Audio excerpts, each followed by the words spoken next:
And Mel, as we mentioned, the Election Commission will meet in less than an hour, following which we can expect some major announcements. What can we expect to happen after that? Morning, Steve. Well, apart from the two important dates that you mentioned, which is the date of nomination of candidates and the date of polling, the Election Commission Chairman Abdul Ghani will also be announcing the date for the advance or early voting for the servicemen, for the police. They're going to be on duty on that day.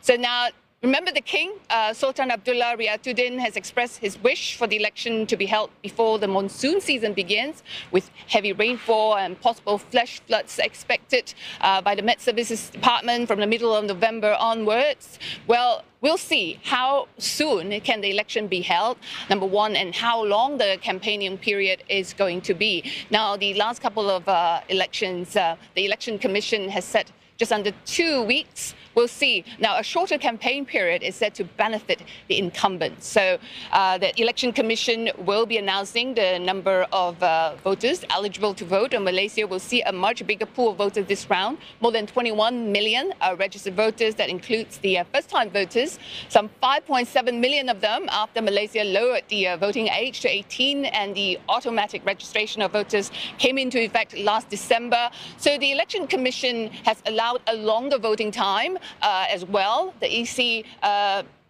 every single move will be scrutinized, given that Malaysia is heading into monsoon season and the COVID-19 concerns is expected to cost taxpayers some 1 billion ringgit, just over $200 million US, this general election.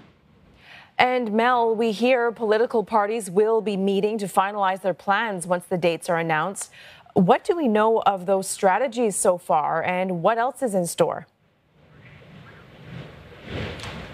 Well, we know that the opposition Pakatan Harapan coalition will be having their convention in the Perak state capital of Ipoh this evening. It's a key battleground for them. They will be launching their manifesto as well. They'll be looking forward to even the score because the state was won with a slim majority in the last election in 2018.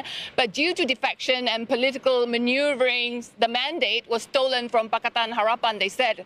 So it's an important state for Pakatan Harapan, which they hope to wrest it back. But having said that, Perak, there's no anti-party hopping law there yet. Although at the federal level, there is now an anti-party hopping law to prevent MPs from jumping, from defecting. At the state level in Pahang, Perak and Perlis, the state assemblies have yet to pass the law. So the state assemblymen, technically speaking, they can still jump or defect after the election. So we'll also be seeing 3 states, Pahang, Perlis and Perak, having their state election on top of general election. So it's anyone's guess. After polling date, it's another guessing game.